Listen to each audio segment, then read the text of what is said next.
بسم الله الرحمن الرحيم. السلام عليكم ورحمة الله وبركاته. وكورسكيني فاكسينيشنكا يونتكيني ama chapterkeeni labaad baynu ku jirnay kale vaccine administration waa cashirkiisii labaad 3.2 wuxuu noo sheegay cashirkiisii labaad marka cashirkiisa labaad ee vaccine administration techniques wax la yiraahdo ka hadlaya yani talaalka marka la siinayo qaabkee loo siinayaa hore waxaan uga soo hadalnay preparationkii talaalkii la diyaariyo in qalabkii la diyaariyo in qofkii la diyaariyo kana waa qaabka qofka talaalka loogu mudeeyo marka talaalka techniqueska loo siiyaa way fara badan yihiin qaar ka mid aynu soo qaadan doonaa waxaan soo qaadanayna marka qofka laga siinayo IM-ka ama intramuscular injection haddii lagaga mudayo muruq haddii lagaga mudayo iyo haddii qofka maqaarka hoostiisa la dhigayo wax loo yaqaan subcutaneous iyo hadduu afka ka qaadanayo intuba way kala duwan yihiin marka site-ka laga siiyo markuu muruq yahay meelaha laga siinayo way kala duwan yihiin waxaa ka mid ah deltoid muscle waa upper arm-ka waa gacanta xagga sare ayaa lagaga mudaa marka adults dadka waaweyn baa loo isticmaalaa iyo childrenka 12 sano ka weyn sidoo kale waxaa ka mid ah vastus lateralis muscle mid la dhahdo misigta laakiin misigta waa dhinaca hareer ah vastus lateralis ka mid lateral hareer bay sheegaysaa igana caruurta yaryar ee 12 bilood ka yar ayaa loo isticmaalaa marka ka deltoidka haddaynu nimaadno upper arm ku nimaadno adultska iyo for childrenka 12 months bay nidhi vastus lateralis muscle-kana waxaan nidhi tayga ama boodada oo weliba dhinaca for infants under 12 months ayaa loo isticmaalaa caruurta 12 bilood ka yar technique loo siinaya inta badan haddii IM uu yahay muruq yahay 90 degree angle for injection baa la isticmaalaa use a 90 degree angle for injection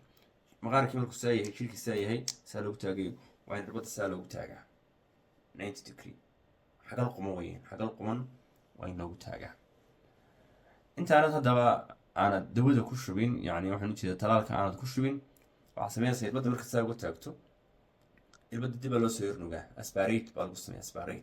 aspirationkaasi wuxuu kaa caawinayaa inaad eegto xidid baad ku taagantay mise muruqii baad ku jirta haddii marka dib aad soo noogto oo dhiig kusoo raaco markaa dawada ku shubaysay waad ka soo saaraysaa marka dad aragto marka dib usoo shido inaan wax dhiigi jirin marka dawadii waad ku toojinaysaa marka aspirate briefly to ensure no blood retain waxaad dib aad usoo saaraysaa pistolka yar uu leeyahay syringe-ku si aad u hubiso inuu dhiig soo baxaya in kale marka waa muhiim halkan optional depend on guideline-kay ku xidhan tahay laakiin waa muhiim qodobkaasi inaad eegto in dhiig soo raacaya in kale tusaale waxaa ka mid ah kuwa IM-ka laga siiyey COVID-19 vaccineskiisa noocyadiisa kala duwan Pfizer ha ahaado ama Moderna ha ahaado ama influenzaha ama hepatitis B-ga vaccinadaas oo dhan IM-ka ayaa laga siiyaa waxaad imanaysaa subcutaneous injection-ka ama vaccineska laisku mudo ee maqaarka hoostiisa la dhigo yani skinka la dhaafiya subcutaneous waa skin subna waa under marka waa under skin halka haddaynu ka kala qaybino kelmadda cutaneous waa skin subna waa under marka waa under the skin site-ka ama meesha lagaga mudayo inta badan waxaa la dhigaa fat tissue over the triceps or anterolateral thigh haddii boodida la isticmaalayo iyo haddii la isticmaalayo tricep muscle-ka ama muruqa upper arm-ka la isticmaalayo gacanta xaggan la isticmaalayo labadaba fat tissue-ga la dhigaya yani waxaa la dhaafaya skinka muruqana lama gaadhayo marka skinka hoostiisa halka fat depots halkaasaa la dhigaya marka fat tissue baa la dhigaya over the triceps upper arm-ka tricep muruqa dushiisa ayaa la dhigaya muruqa lama gaadhayo ama anterolateral thigh ama waxaa la isticmaalayaa boodada haddii la isticmaalana antero waa xagga hore lateral waa dhinac xagga hore yara dhinaca ayaa la isticmaalaya oo vastus lateraliskina lama gaadhayo vastus lateralisku dhinac buu ahaa laakiin kan waxa weeyaan waa anterolateral waa dhinac yara janjeera oo xagga hore soo yara xiga kii hore 90 degree baa la isticmaalayay kan waxaa la isticmaalaya 45 degree angle for injection irbadda waa la yar jiifinaya laakiin hala jiifiye lama wada jiifinayo angle waxaa la dhigaya intii kii hore oo la kala qeybiyay 90 degree-gii oo la kala qeybiyay marka 45 bay noqonaysaa 45 degree saasoo kale noqonaysa marka saasoo ahayd 90 degree bay ahayd imika saasaa loo dhigay waxaa laga dhigayaa kii baa la kala qeybay 45 degree angle ah ayaa loo jiifinaya. markaad doonaysa inaad gelisana pinch the skin to lift the fat tissue, waa maqaarka ood soo yar qabanaysa. sidaad fat tissue kor ugu soo qaado maqaar kor baad usoo yar qabanaysa. tusaale waxa uu ah kuwa laga qaato subcutaneous injectionska, waxaa kamid ah MMR-ga, measlesta, membiska, rubeelada, MMR abaa la isku dhahdaa, varicella chickenpoxka kamid ah, shingles vaccineska kamid ah oo kii caana gocotada ah. intaasina waxaa laga qaadanayaa IM ama intramuscular injections bay noqonayaan. oralkii baa yimi, oral administration. oralku technique-ahaan farsamahaan horta waa ka ugu fudud marka loo eegayo kuwa kale oo dhan. dee wax afka laga qaadanayo iyo wax meelo kale laga qaadanayaan marka hore farsamahaan aad bay u kala fudud yihiin. marka ka afka ayaa ugu fudud. marka vaccine-ka waxa toos loo dhigayaa afka isagoo dhibca ah ayaa la dhigaya. marka administer the vaccine directly into the mouth, afkaasi toosa loo dhigaya. tusaale waxaa kamid ah viruska la yidhahdo rotavirus vaccine iyo kacaanka oral polio vaccine ama OPV loo yaqaano. intranasal administration baa jira oo isaguna sanka ayaa laga qaadanayaa oo sanka ayaa laskaga buufinayaa. isagana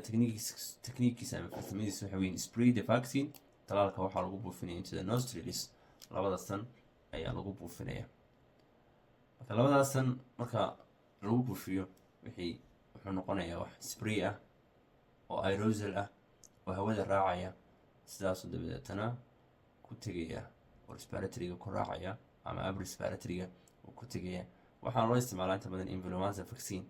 waliba kale live attenuated. influenza vaccine-ka noociisa la dhufaanay ayaa loo isticmaalaa. sababta intranasal-ka looga isticmaalo maadaama upper respiratory-ga influenza uu ku dhaco meeshaasna uu dego, halkiiba la geynaya, halkaasa difaac loo sameynaya. vaccination-kuna bartaas ayuu ka shaqeynaya. marka halkana waxaynu kaga hadalnay oo kusoo gabagabeynay noocyada techniques kala duwan ee talaalka loo qaato. administration-kiisa waa mid muruqa laga qaadanayo, IM-ka laga qaadanayo, mid laga qaadanayo SC-ga ama subcutaneous-ka, mid laga qaadanayo oralka afka laga qaadanayo iyo mid sanka laga qaadanayo. waxayna halkan ku darin intradermal mid maqaarka la dhex dhigayo. waxaa kamid ah talaalka BCG-da kamid ah oo TB-da ama tuberculosis-ka loo isticmaalo. isagana gacanta bidix ayaa maqaarka dhexdiisa ayaa la geliya xalaa intradermal. marka isagoo angalkii imanka SC-ga maadaama maqaarka hoosii tegayay angal ahaan wuu ka yar hooseynaya intradermalku, sidii waxaad maqaarka wax yara dhex gelinayso oo kale aad ka dhigaysaa. waa la jiifiyaa badda waa la jiifiyaa. marka qaybtii administration-ku idina bartaasay ku joogtaa techniques-kii farsamooyinkii la isticmaalayay. cashirka xigta ku kulmi doonana waxaa iskaga tegay. assalaamu calaykum waraxmatullaahi wabarakaatu.